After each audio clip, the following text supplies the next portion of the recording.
Voilà, mbote na bande konyoso banda kotala biso monde entier. Tout ça bon na cadre ya émission na biso lié na actualité. Émission de ça la mon côté, tout ça na Tindika télévision, tout ça na Saint Thomas TV.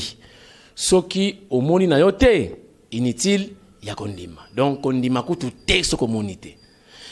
Saint Thomas na papika mwasi donc Dio d'enfer. Awa toza na kati ya mabele a 0 mètre na ndako ya mokonzi ya mboka. C'est-à-dire toza na commune présidentielle na kati ya commune ya Ngalema. Oyo bozomona jana simananga nde yende numéro 1 ya commune ya Ngalema. Ngana bandi loka toza mibale na kopesa pe micro pa ya Saint Thomas yepe abakisa oyo ya mayele nde topesi micro pa ya excellence o dali bongo bourgmestre ya commune Yangalema. Saint Thomas mbote na yo. Mbote na ba internautes, mbote na bandeko na ngai bazolanda biso partout dans le monde entier. Oyebi ngai na ngaro palper par rapport à évangile ndenge na lobaka soki na monité na kondima te. Lelo penanga na ya pona confirmer loko moko suite à ba biloko elobama ki trop. Ke biloko wana eza basimbisi bato batouche loko moko te na kana vérifier na maison communale Yangalema plus précisément bourgmestre Azalia waza ya IDPS. To ya IDPST par rapport à biloko elobamaki et puis elongona ndeko na ngai papi ka mwasi mende na bino boyebi bino mo bobengaka ye to expliquer bato oyo baza vraiment pona bango baliba balakisa mokonza mboka ndinga o diriger mboka soki balinga déjà on a ba humeur ne na yebité bango bakomi bato ba docteur en droit ko le kana ye moko kolo droit alors là ya lelo par rapport à qui mon ami sonde na yebisa kabino na yebité mokonza Azalia tokoye baza ya obedience nini.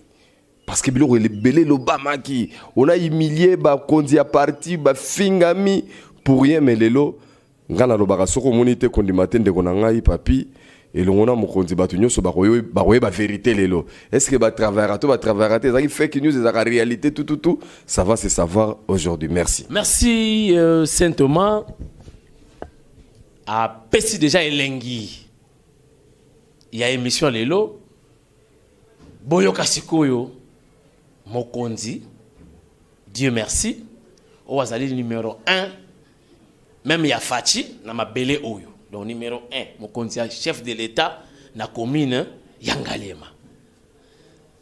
Tope saye maloba, tout naye, ce qui réellement Azalipe, bourgmestre la solo, par rapport, na paraphrasé Saint Thomas. Mokonzi, tope siombote. Merci beaucoup, naneng bope singa maloba. Et là, liboso avant tout bana iloko nyonso na kolingana na se présenter kombo nanga Dieu merci prénom non nanga Mai Banzilwanga poste nanga Divenki. Donc je répète prénom Dieu merci non Mai Banzilwanga poste non Divenki. OK, moi na mboka tope excellence Mai Banzilwanga. Okanisa kanini excellence. Et yo moko déjà au PC déjà feeling déjà ya kombo wana inkoloba ke naza ne Congo c'est-à-dire nga naza mama za munyanga père za mbanza mateki donc sous forme ya banyanga donc déjà dit naza mutu ya Congo central nakanisa kani nakanisa loko nyonso oyo bato asela nga ya bolamu naza sifa cha kanisa nga bolamu yango bomoni nga lelo naza bourgmestre ya commune Ngalema donc eza kombo oyo ezolanda na makambo nyonso tosala. Est-ce que lelo nakata commune Ngalema ezali ndoto to ezali réalité par rapport ndenge Saint Thomas kolobawa batu balobi comment makamna ni salimité lokote makama lokute ba matimi lokaka na podium ba présenter bino ba bourgmestre Sonia IDPS. Est-ce que vous allez réellement bourgmestre ou alors tout ça moi quoi moko boito bata mi to tcheka drapeau né le président de la République. Bon, eza eloko symbolisera pouvoir ou bourgmestre. Dans l'accès so oyo moni so oyo so otali bien cameraman akobenda eza so oyo symboliser pouvoir parce que lo nyonso osala il faut so ya commune sa nini ezala so otali so oyo bende ngo mona bien eza commune ya Ngalema enkoloba nini. Bon, il y a eu beaucoup de gens ils ont dit n'importe quoi ce qui concerne la nomination au bourgmestre mais lo mo batu faut baza na motu eza boye que na droit administratif ba pesi gouverneur permission en cas où il voit certaines faiblesses à quoi il la permutation ou qu'il y a un nouveau bourgmestre en attendant que ministre intérieur, comme jusque-là il n'y a pas encore les élections, ministre intérieur national, il va faire maintenant des propositions au président de la République à partir de l'année à nommer Batou pour n'abassa la intérim de manière permanente durant le moment où l'élection qui sera matin. Il y a un moment où le gouverneur, à mon avis, qu'il y avait certaines faiblesses. Il y a certains gouverneurs, plutôt il y a certains bourgmestres, ils étaient promis dans le poste de ministre provincial.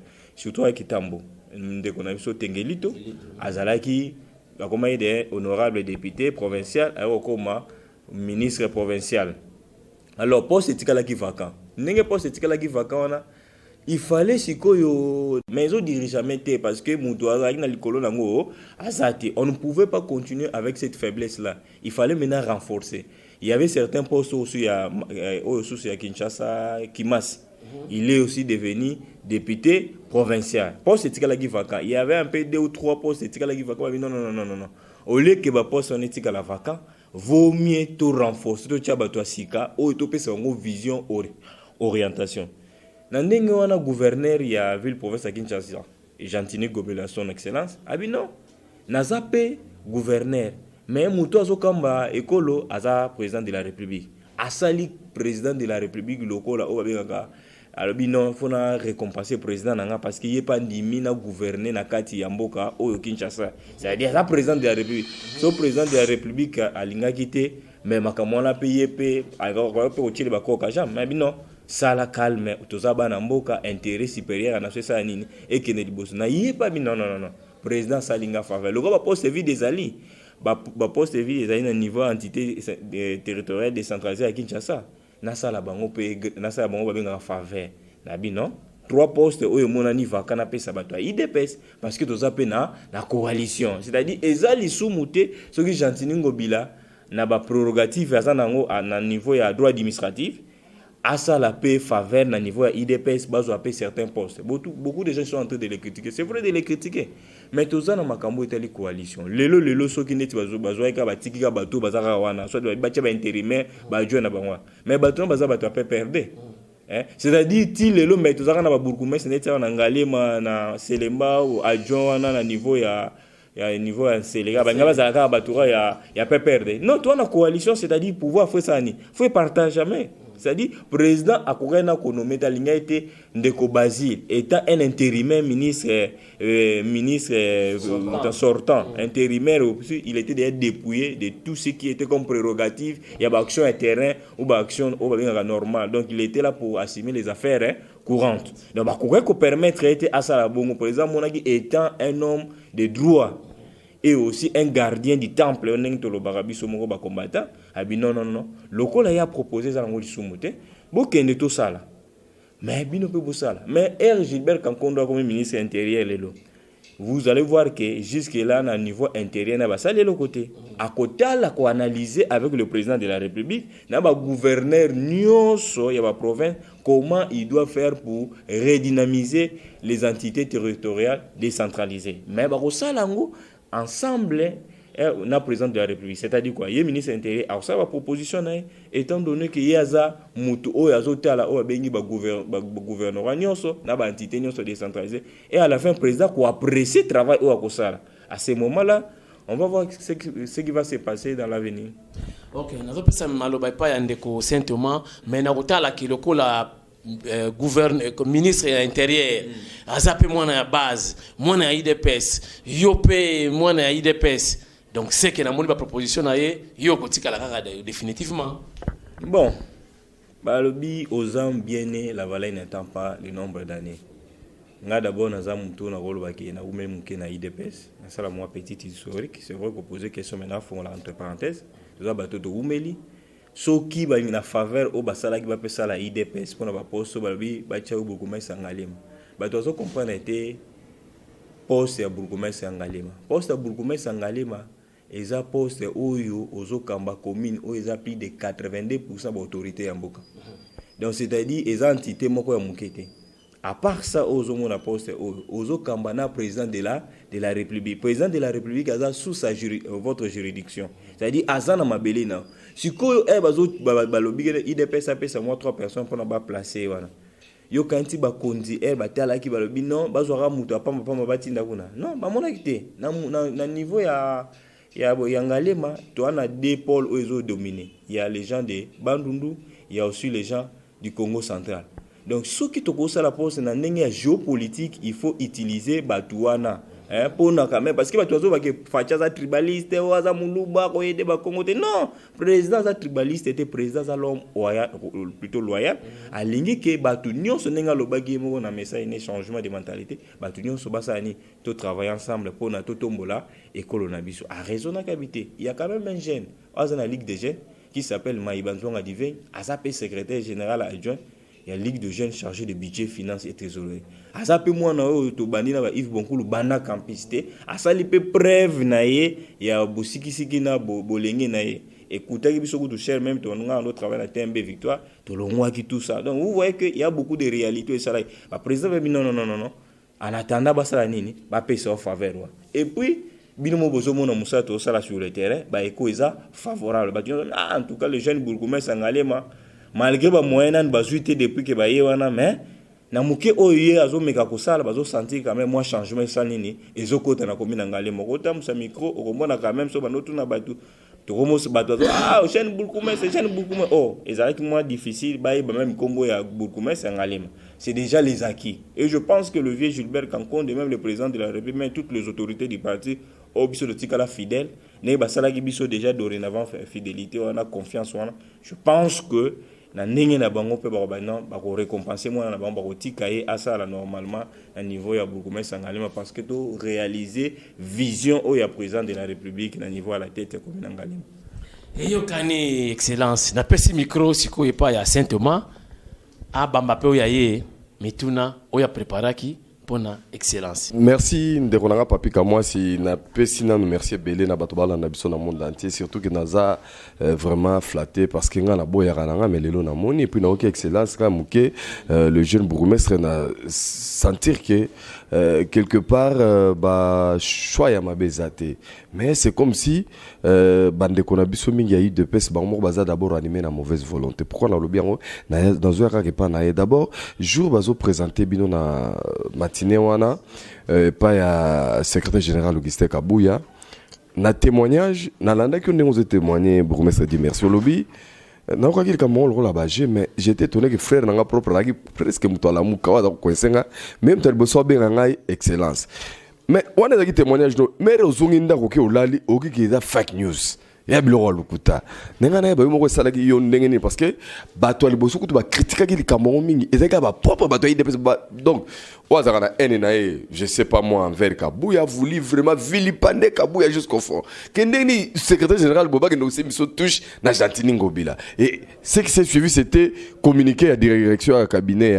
ya gouverneur bino ezabi loko ya salité alors toboité ezabi loko mo na coalition mais quelque part tabamona na même famille en o balubi ba coaliser ensemble ba contradiction bien que toyé les longa na mo bena réalité po era malibana na ngaskona filmer komi na mobimba ba mona ke na Saint Thomas ya gine na komi na Ngalema et ça là que mo ndenge nini moko non mais ngai d'abord so landi même ba présenter ki biso e ba yebse ngana zo maloba o comprendre loba ki nyonso na loba ki boy biso étant combattant on est déjà habitué à affronter la situation nyonso mais ba konzo ba été yo vision non c'est bon mais pour le moment aux ana ba moyen vraiment té to tia muto aza moyen ba moyen ça nini akini na retiraki c'était déjà quelque chose ce n'était pas facile pour nous surtout bato baza ba biso za ba ne Congo ba famille oyebi ndenge ka bato ba luba ba famille ka oyebi ndenge za na nga bisa ba ngote si ba bloco yaki souci ya o été ali ba conseiller président mais ligue de jeunes ba pesa ki quota il y a 5 personnes. Na 5 personnes va pesa ki ngape ba kondi batala ki ke na compétence on azana mo ba tchaki pe kombo na mais un point certain moi ba kondi bitete yo to yebelo to zelela mais yo fanda calme mais ce côté ba bloco wanyo sur na famille so ba yo ke on ba comprendre te olingo ko ma conseiller président ba longo lio c'est que bazo linga yo te ba ba luyo za parti ya ba tribaliste au moniteur ngambano banda yi makamyo so simbate ngalo ba vie auto bundaka eza vie ya destin so nzamba ba ki kokoma on sa nini okoma on a même obstacle nzamba osala tout okomana destin eza loko la mai ata okanyango oke créer chemin yemo ka filter sa nini akomi pona oyebisa bino malamu que esala ki moi passe mais ngai tellement naza combattant moral ezaki nango zénith ngai nanga déranger te preuve que nando tambola nanga normalement nazo tambola nga pe na nzela so nazaki na choc na ngalo mikanga ma place mo nazo tambola te mais nazo yela nga pe permanence tozo seka ba master tout na yebaki ke soki eza volonté ya nzambe na kokoma kaka place wana. Donc pour moi nazaki nanga serein. Mais à part ça, le big makambo ba combattant tout bon, la famille ezanga na ngote ba divergence. Biso de lobara, on peut tout discuter, on peut tout dire, mais ce qui ba divergence wana ezapone aider parti que ne liboso, c'est bon. Mais si ces divergences là touchent aux fondamentaux du parti, c'est là où il y a le problème. Yango a on a profité pe na bande konanga combattant notamment ba membre IDPS pour lancer le message. Avant de parler quelque chose, où il y a autorité à partir, le secrétaire général Augustin Kabouya. Il y a deuxième personnalité pour le mois à partir. Elle a eu décision avant de critiquer les bons us et coutumes, même il y a biso ba nekongo, même il y a monde des alakés au bengi. Et le ko sali et pourquoi au sali ango. Quel est l'élément qui se cache derrière et le ko ozala na source information pour nous yeba ndenge ni okoloba. Omoni presse ozomona.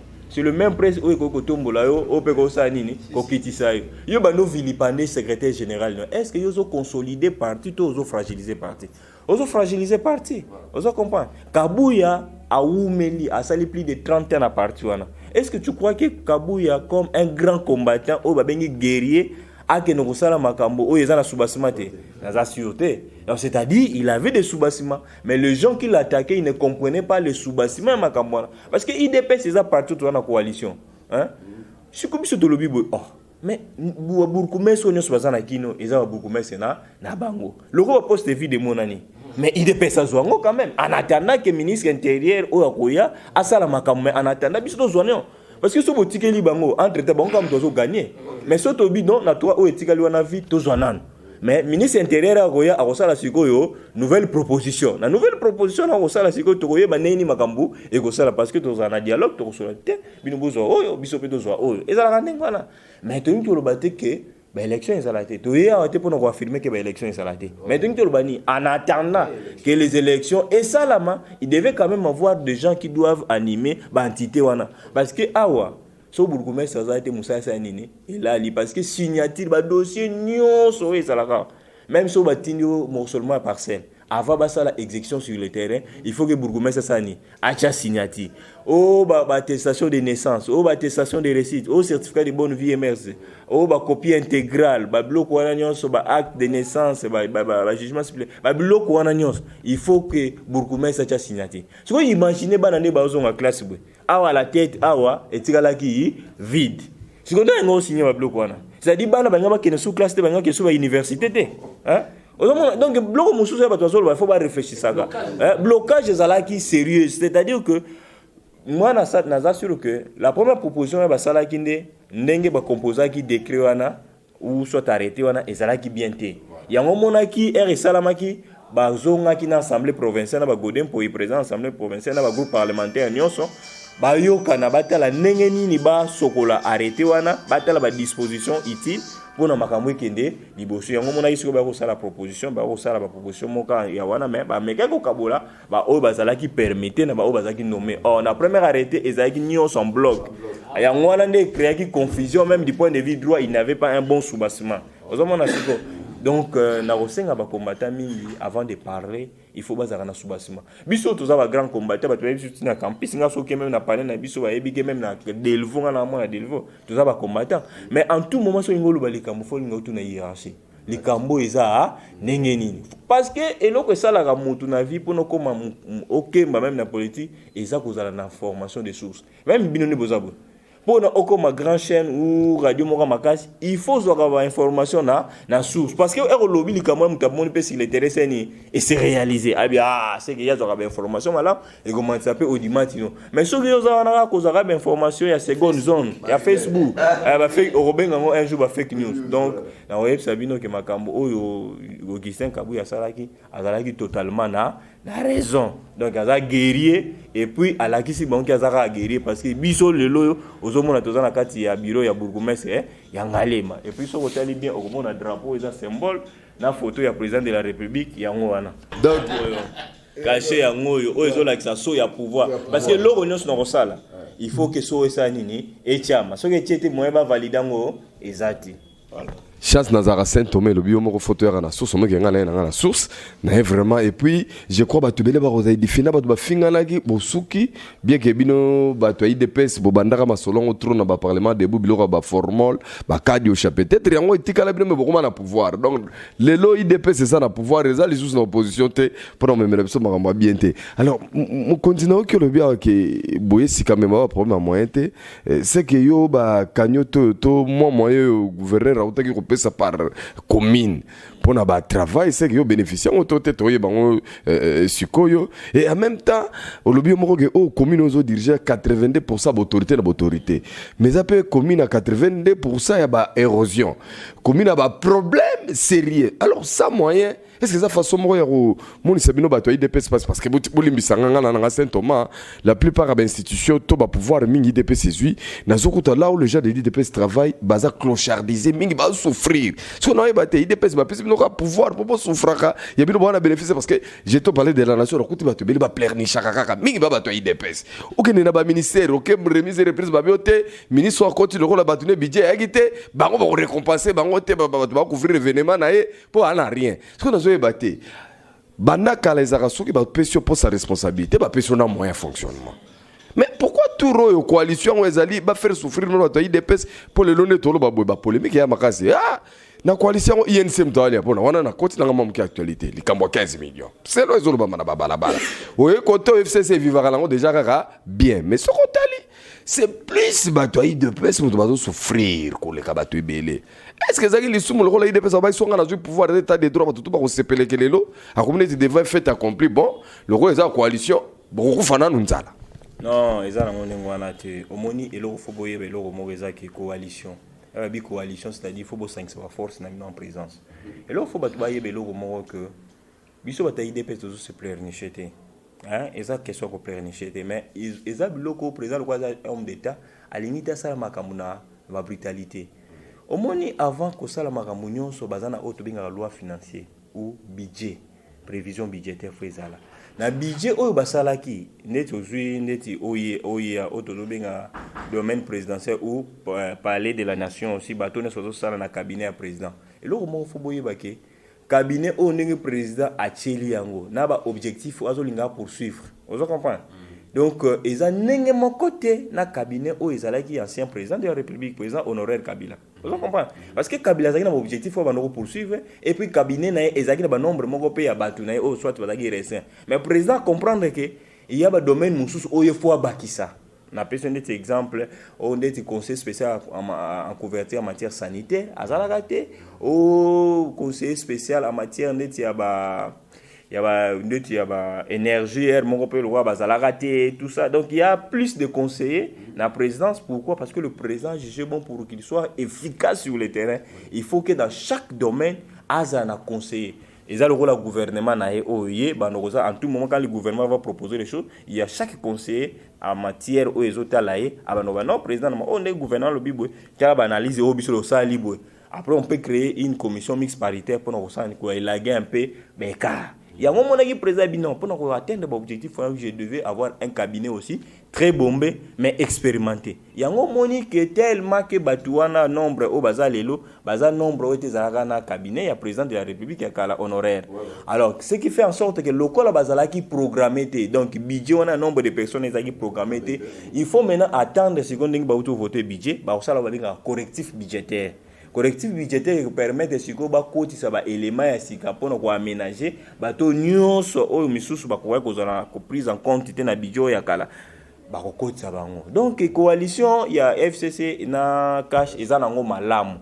mais c'est makelo fo boye ba kailo moko ke le régime Kabila basali 18 ans au pouvoir c'est presque le même dignitaire wana baza ingolo bani muto azwa net $5,000 $10,000 ah oui mais quand même comme dans moi standing azan moi ba unité de production c'est-à-dire même si vous fout tête yo au moins pas na yazolia manteka azolia ber yo zo ba wazoiba non quelque part azan déjà na moi mike a accumuler moi ba richesse mais biso ba IDPS ou bito seulement 37 ans na pouvoir to ça na le côté quand même faut to le papier vérité malgré ton euro débrouiller mais to ça vraiment ba possibilité monsieur on a dit oh comme on a siko fallait pas nous foutre au salaire parce que mon galère na salaire mais non il faut que c'est la moi makamba ça ni ba aménager on ba que na makamba brutalité té to but aux hommes respectueux des textes le col va voter déjà loi budgétaire ou abengi budget prévision budgétaire total et lengo parce que la loi il faut respecter la loi babi ni n'est censé ignorer la loi on se comprend donc il fallait qu'on tempérer yango mais ce que le présidence au monde avec mutu nyon sur les lots ce que tel même tenir comment sentir que comment on a clair ngolo bani malembe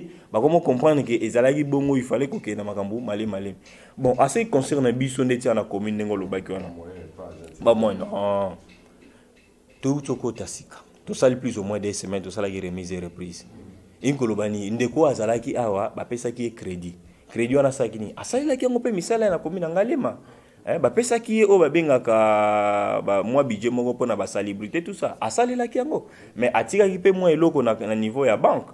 Mais jusque-là, il nous avait pris beaucoup de temps parce qu'il faut remplir certaines formalités administratives. La banque, il fallait que ça va passeport, il faut qu'on change le spécimen, il faut qu'on change le combo, tout. Ces formalités nous ont pris 2 semaines. Donc, mardi, déjà, ma communauté c'est comment normal. Et puis, lobby, avant-hier, nous avons une réunion à Gentiline Gobela son excellence.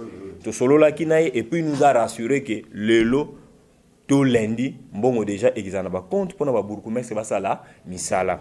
Mais ce que moi je pourrais dire seulement à niveau ya son excellence Gentiline Gobila, moi quelque chose balingaraté ba pesa ka rétrocession nengi moko na ba commune nyonso. Yo moko uto interpeller le comme OK ngalema azana plus ou moins 82% aussi à érosion. Parmi les projets où on a ébauche nanga, ils ont parmi les premières préoccupations ou les premiers axes nanga, premier axe c'est d'abord où était ali makambo ali salubrité. Na lingi ngali mezala propre deuxième eza makambo l'insécurité il faut que insécurité ça nini et si là il faut tout réduire en à zéro au comme présent nous va vaincre la pauvreté mais bien évidemment vaincre l'insécurité au niveau de la commune de Ngalema ouais et vaincre aussi la saleté au niveau de la commune de Ngalema mais aussi on va faire un effort sur les érosions vous comprenez parce que na yebinga mona za mona Ngalema so tamboli Ngalema partout il y a des érosions mais to sengié que ata la commune na commune c'est-à-dire va payer ça comme moyen par rapport à grandeur la petit exemple de cette commune Ngalema il a 21 quartiers à 224 km je pense que si c'est je m'abuse pas à peu près 24 km² à grandeur on comprend mais si on commune nous sommes à 2 km n'est-ce pas lingwala ba Kinshasa on a commune mongo za muke ba Kitambo problème est muke mais si on est au PC à location $5,000 PC Ngalema $5,000 mais Ngalema $5,000 représente Ngalema za 31 acteurs principaux au ba chef ya ba autorité ba lekela ka fo ezala propre ba tona ba noko balaye chaque jour wana mbongo ko uta nango wapi donc eloko to kosenga bango na ba autorité même son excellence Gentiline Gobila ameka ko pesa mbongo par rapport ya grandeur na ba réalité ya chaque commune vous comprenez mbongo déjà ba financement zo pesa kana déjà na yokaki déjà paye à promettre biso déjà le lo lobeke mais ata la grandeur ya commune habité Ngalema ça ba problème et belé ba autorité pa za kuna faut propriété faut ko kire ba caniveau donc ba problème ça et belé donc makambo ba moyen je pense que ba lo barelo au moins que eza d'abord l'homme qui est au centre de tout. Ba moyen ozolo bela lokola ba capitaux wana et yakana mais yo sala nan fatia lobaki na changement de mentalité président de la République son excellence je salue en passant alobaki loko moko n'attendez pas que vous puissiez avoir tous les moyens pour faire quelque chose là où vous êtes avec le peu de moyens que vous avez faites quand même quelque chose et ngai na lancé pe message wana na batu parce que na bandaki déjà mamunanga na niveau commune Ngalema ndongo zo monanga boye nazo kita descendre na niveau DGC yango nazo lancer pe appel nazo profiter na bango que place mutunyo saza azana ponction ya responsabilité azana ponction moko boye ya charge asala effort asala eloko moko oyo un jour akozala pe fiera lo bagé soke loko etelemaki ezalaki pona ngape munasa na salaki yango. En tout cas, mon continent na yoki bien atikala la question nanga moko mais pona wana na yebi keza premier parmi ba question nanga suka nanga na pesa na papi kamwa c'est pour biloko ele obia papi et puis si ba idée belé pas papi kamwa tindika si merci Saint Thomas na moni mokonzi abwa kimisu na montre il est ko la sakino ngonge koki photo kende descente ndenge ya sala ba état de lieu na ndenge nyakoti commune mais na kotuna pe je crois motuna ka moko parce que photo kende déjà tout a mi balé excellence état des lieux nini yo sali na kati ya commune ya Ngalema commune lobi ke non ezo regorger ba konze belé bavandi na kati ya commune oyo metango tali commune proprement dit état de lieu osali okuti est-ce que commune yo eza penza na qualité to pe na matériel oyo to benga pena commune ya Ngaliema to netité excellence balbe pana et le projet est très important pour ça l'état de lieu mais là on a eu ça le moko par exemple Félix a na tête en boka o ba lobby alternance une kolobani makamu fait ça ni échanger gouvernement provincial ou les cas qui arrivent à tout y a pas perdu et puis nous tous on a déploré la manière qu'ils ont géré. C'est-à-dire que il y avait certaines histoires qui ne fonctionnaient pas très bien au niveau de la commune en Ngaliema. La ligne que supportant était na do ya mutu. Et ça là qui toute une gestion, toute une politique, un système au batia qui en place pour nous makamuna bango kendele ndengwana. Mais le ko langa na ye, na ko ko wana ko accuser te e ba pesi yo responsabilité. Exactement le baki o ya sala ki le côté pour le moment nga munaza wana. C'est-à-dire makambu nyonso ko sala ma nga fona sani na répondre na ba question wana nyonso. Mais état de lieu na moni nanga problème quand ils ont ba moi Ngaliema mais ça problème d'abord il y a insécurité na ibsa kibino net Ngaliema sur 5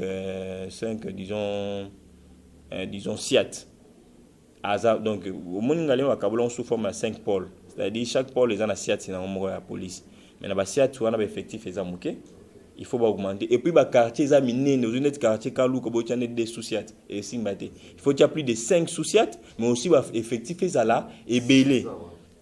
À part ça, vous constatez dans Ngaliema, il y a un sérieux problème même, il y a Santine dans Hôtel Koloba.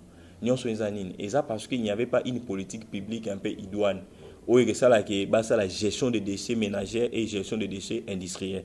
Il y a un biso étant toué dans la tête plutôt il y a commis, nous devons faire tout ça. Donc tout ça sous naté en collaborateur ou bon basala qui logo tété toi na moment ko justifier té fachine nga yaki na pouvoir aza sous na ngonga ko justifier katé yé place à zuli moka zo ça l'effort à ça ni à redresser moka même chose avec moi je ne suis pas là pour accuser mes prédécesseurs mais naza a pour na koloba que nous avons pris le bâton du commandement nous devons aller de l'avant et moi je vous promets après un mois tout ça là auto représenter programme na biso gouvernement parce que dans un ébauche à travail nanga où il fallait présenter parce qu'il n'y avait pas de chiffres. Mais tas de on a silicé comme rapport. La on a chronométré, on a quantifié, on a présenté programme, on a vision pour la commune. Donc, ne vous en faites pas de soucis. Oh non, bon, ça qui était dans la coalition, bon, ça qui m'a remué à Mabé. Mabe wana biso sani to limbisi nenge président de la République avec to limbisa. Parce que biso le roi to est dans la tête du peuple, le bique to ça IDP sur le peuple d'abord. Tout ça l'effort que peuple a ça nini a se retrouver ya ngomoni lelo tozo kita wana mabele ne to bandaki lancement na biso ya programme ya nino ya campagne ya sensibilisation ya Ngaliema bopeto ya tozo kita pe na terrain na niveau DGC to que nous aussi ko travailler ensemble na ba population ya Ngaliema pour ko yebisa ba que bopeto eza le quoi numéro 1 surtout linki be besoin ça la masouté surtout linki to za ba problème ba quartier na biso photo ça l'assainissement. Parce que ce que c'est nisme salamité moi comme to comme normal hein exacté. Voilà, simplement poser question à Souka et ça sauter faut conclure déjà.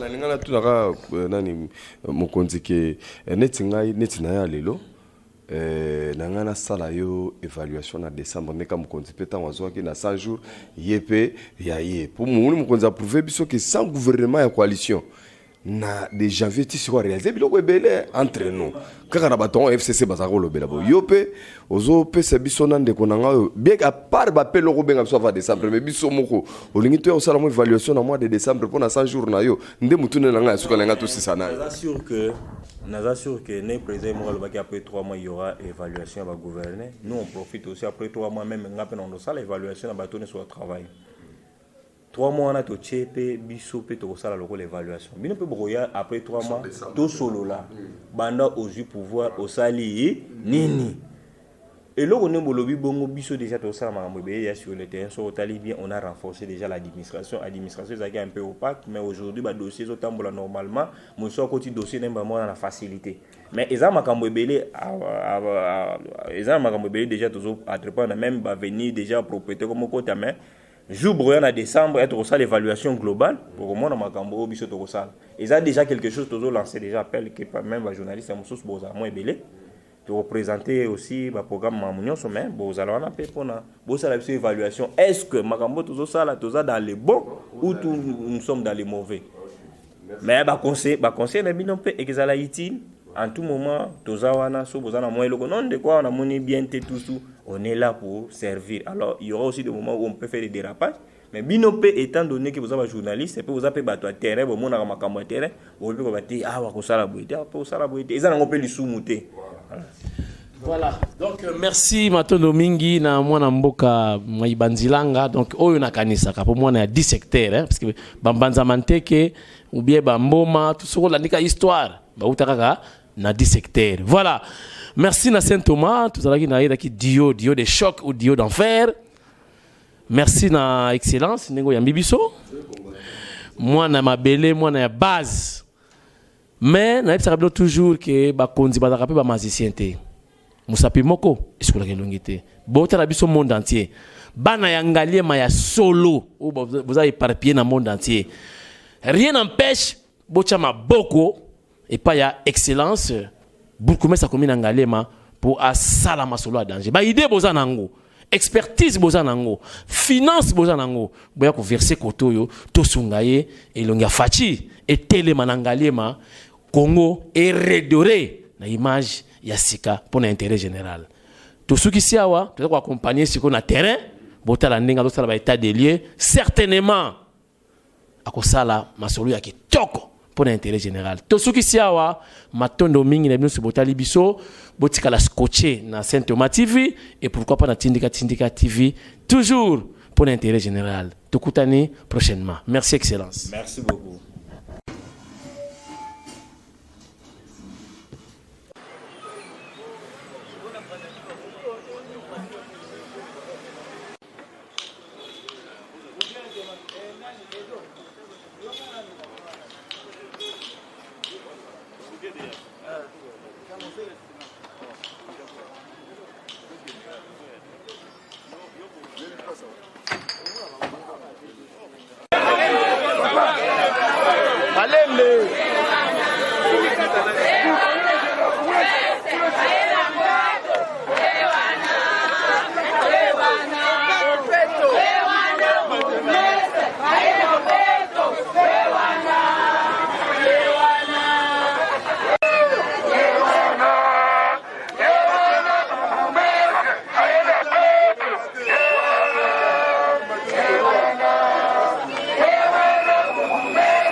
avec excellence Maurice.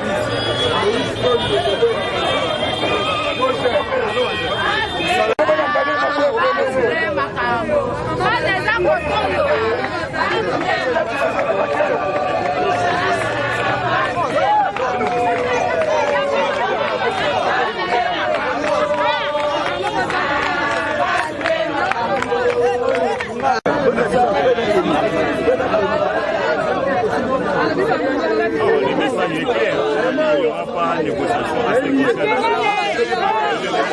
L'effort de mettre notre panier, notre environnement.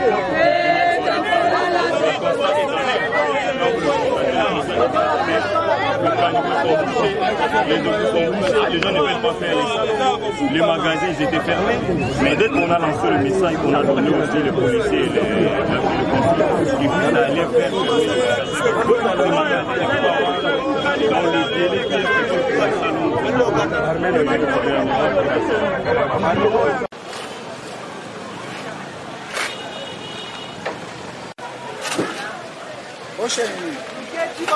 Todo belaki.